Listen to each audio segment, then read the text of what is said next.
I hope you feel more relaxed after a cup of tea or coffee, and we are now ready to listen to four more interesting papers, and we will start with Vanessa Pope, who comes from Queen Mary University of London, and you have the title of her paper there, Patterns in Performed Speech. Thank you, Vanessa. Hello, it's working. So yes, hi, my name is Vanessa and I'm supervised in my PhD at Queen Mary by Elaine Chu and Rebecca Stewart.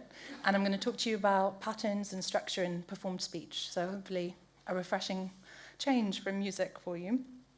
So to give you a sense of where I'm coming from with this, prior to doing my PhD, I worked in theatre. So I had lots of different kinds of jobs.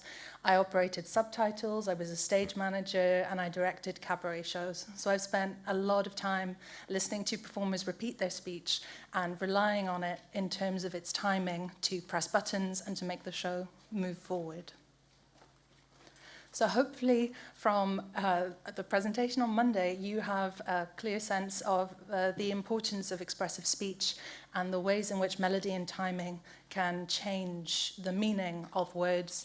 And I don't actually read music. My background is in theatre, but I think many of you can. And this is a representation of a contradiction contour in musical notation. So while prosody and melody in speech is a really interesting and important way to understand what speech means, I'm actually more interested in larger scale structure in speech. So rather than looking at the ways in which performers alter the meaning of words by playing with prosody, I'm interested in the ways in which performers play with the form of their speech to get at meaning and the interplay between form and function in performed speech. So to look at this, I'm asking two main research questions. The first is, how does a performer use material between performances, and how does that relate to the script or what they intended to say? And what does the distribution of that material and where it matches tell us about show structure? So I decided to work on stand-up comedy to do this research for a couple of reasons. The first is very practical. Stand-up comedians hold their microphone, which makes it much, much easier to capture clean audio. But for my purposes, stand-up comedy is very interesting in that the expressive deviation in a performance is not only in the prosody and in the timing, but also in their choice of words. So they can change what they say because they're the writers, they're the performers, and they can change it as much as they like. And in terms of how it relates to speech research, because it's designed to sound like spontaneous everyday speech, it has a quality that I guess makes any findings on that more transferable to speech research.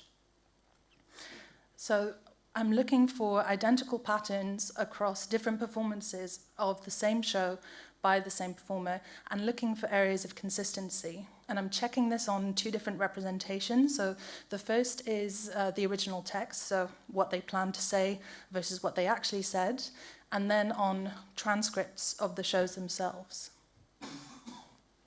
So in terms of data, we gathered 5 recordings from one performer in different venues across the UK, all sold-out performances, around 150 to 400 people. And from those audio recordings, we generated transcripts. So this was a computer-assisted process, but we had to then go back in and manually correct the transcriptions.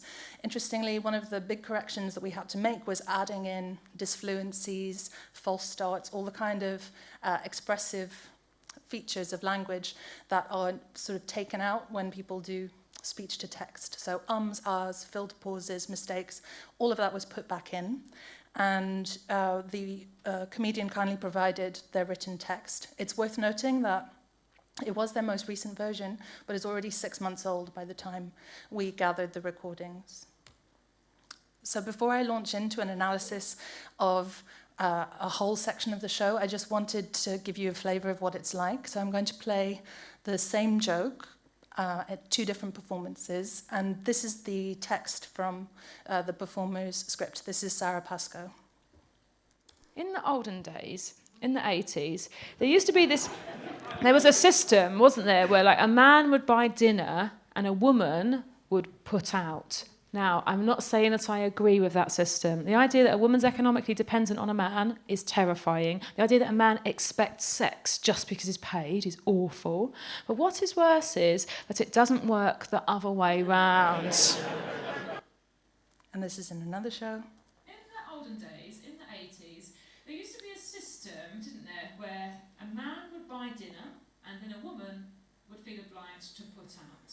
Now, I'm not saying that I agree with this. The idea that a woman's economically dependent on a man is terrifying. The idea that a man expects sex just because he's paid for something is awful. But what is worse is that it doesn't work the other way round. So hopefully from listening to those two versions and seeing the script, you can see that there are a lot of variations between the performances, and that actually both performances deviate a lot from the original text. But there are elements that repeat, and that's what we're kind of looking for in terms of structure. So the first step was to look at the transcripts versus the original text. This is a visualization that shows the first act of each show in normalized time. So the first act was between 39 and 42 minutes.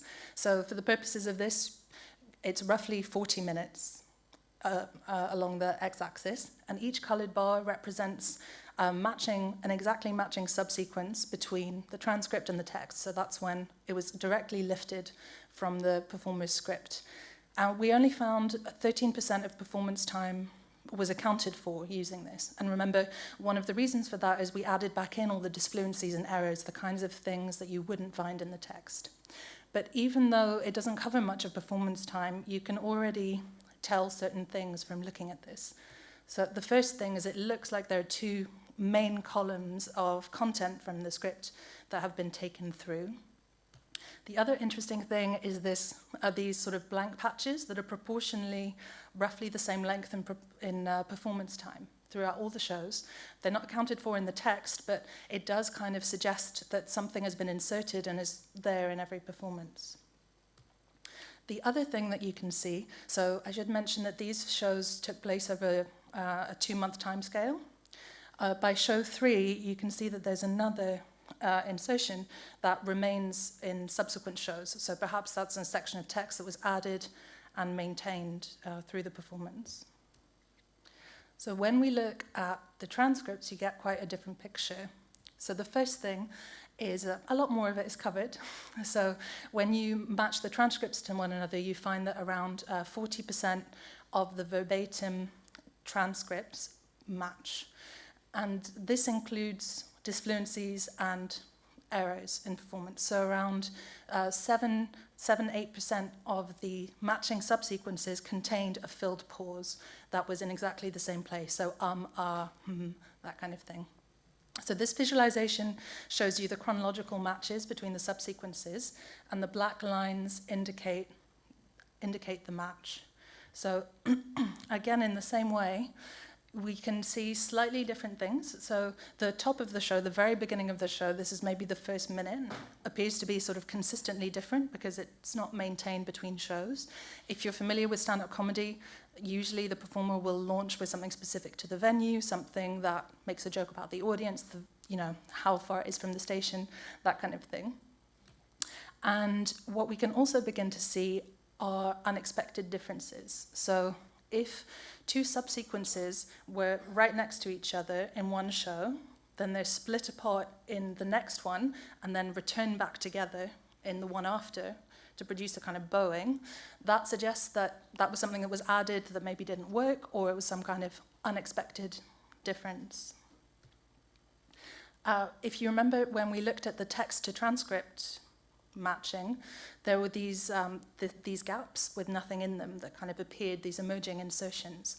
Well, when we look at transcript to transcript matches, you can see that those gaps are actually filled in with material that is maintained in the other shows. So they're split, something is added, and then that continues through the performances. So this indicates a kind of emerging insertion. So the visualization that I showed you before was chronological. So that was just matches in chronological order. This is all 5 transcripts and how they match to the other 5 transcripts. So That top bar is show 1, matching to show 2, 3, 4, 5, and every black line is a subsequence that matched between 2 performances. So a density of matches indicates that in every show, this bit was reused, this section was repeated in different performances. So this was purely transcript to transcript, but you may notice that some of the columns are very reminiscent of the text. So from only looking for consistency between the performances, only looking at matching subsequences, you can get a picture of where the performer has a strong intention or a strong reason to stick to script, to say exactly the same thing. Maybe those are the sections that have been worked the hardest. Maybe those are sections that have been fine-tuned the most.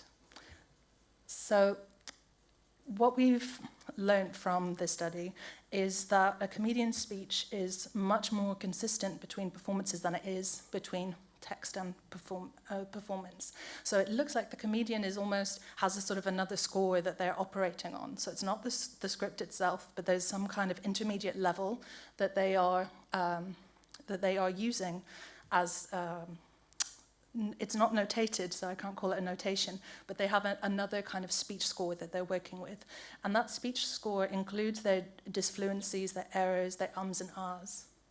What we also learned is that the subsequence matching, which was so basic, just looking at exactly matching tokens in the text, the transcript, that showed elements of the structure popping out that we also found in the text.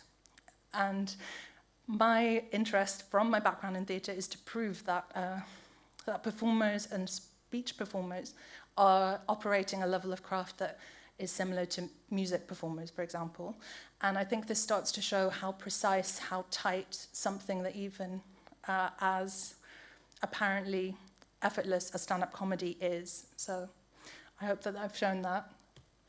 The next steps for this work are to analyze other comedians' shows, to look at the way they repeat material or they vary, and also to look at these matching subsequences that we have audio clips for and find out about the prosody of that. Are they matching? Are they divergent?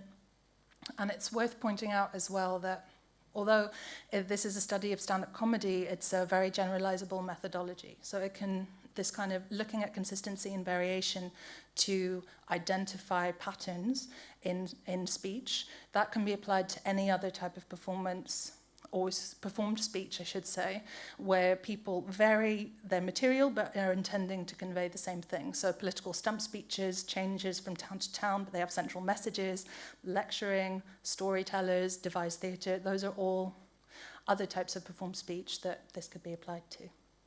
Thank you.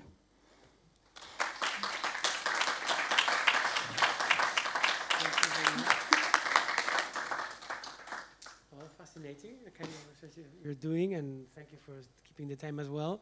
We have enough time for a few questions, or comments. Who wants to be the first? We have one question there.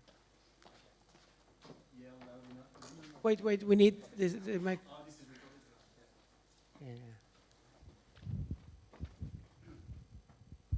Thank you. Would you have any chance to look at rehearsals as well? Like, do these people rehearse? Do they do fake white shows just from themselves and practice the same talk over again, where you could see patterns emerging through rehearsals and how that crystallizes into the full show in the end? So yes and no, in that stand-up comedians' practice tends to be performing in front of a live audience, and that's how they develop material. Okay. So the second comedian that we're studying started in January for a show in August. So we will be able to look at emerging patterns, but no, they don't rehearse, I think, in the same way as other performers might. More questions? We have one here.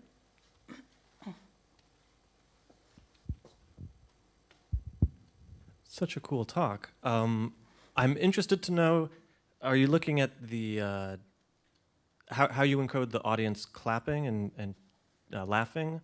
Because that would seem to both determine the reason for pauses, because they have to wait for the clapping to happen, and also create a kind of function for them to want to change the material. Like, if something leads to laughing, that it definitely has to stay or be preserved in their next performance. So I'm treading a delicate line in that comedians work in response to audiences, and that's how they develop their material. But I think it's also very important to remember that because these are expert craftspeople, they are bringing years and years of experience with them, and not everything is as knee-jerk as didn't laugh, won't do it, or did laugh, I'll keep it. I think that they're working at lots of different levels. So I am also looking at audience laughter, but I'm hesitant to rely on that too heavily. But one of the reasons that I chose this comedian is that her show had been touring for a full year. So it was very settled, very fine-tuned, and sort of ready to accommodate different audiences. And to some extent, that work had already been done. But yes, there was, for example, one joke that relied on a pun that she changed in every one, and it never quite worked, but she's sticking with it. Like, I think it's still there, because she really wants to find a way to make it work as well. But, yeah. We have another question there.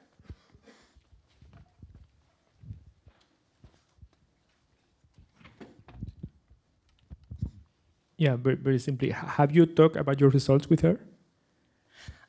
I've offered to. She's very busy, I think, and was very kind to let me record her and to give me her script. I think that it would be unhelpful to share my results because I don't want to make any kind of value judgments. I don't think that it's better that she's consistent or that it's better that she varies it. It's just, this is I guess, empirical. It is what it is. And I'm not sure how much that would be helpful to her, but I'd be very happy to. But she hasn't taken me up on it yet. More questions? We have another one there.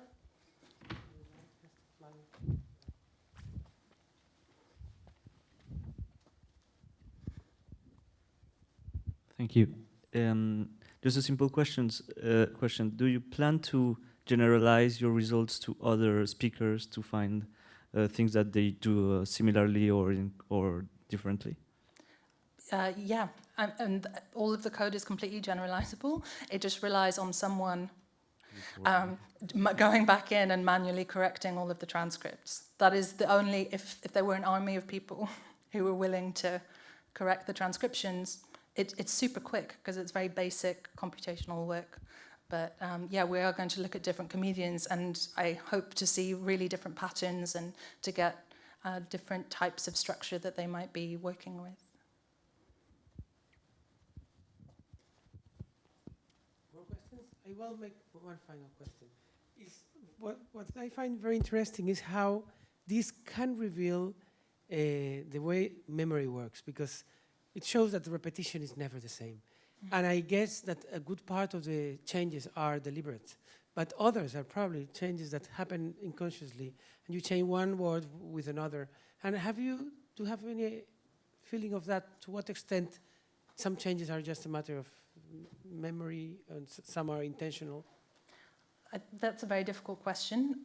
In previous work within this, we sort of tried for the sake of argument to see what would happen if we got comedians in to a computer science lab, gave them some computer scientists to perform to, and that didn't go well at all. Mm-hmm.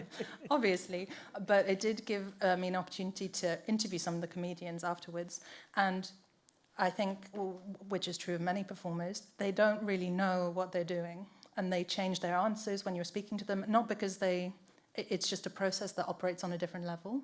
Mm-hmm. So it's difficult to tell what is memory, what is not. What I will say is that theatre performers are usually pretty word perfect. I don't think that memory is necessarily that much of an issue, but I think those kind of micro variations come in sometimes when there's unexpected audience interaction or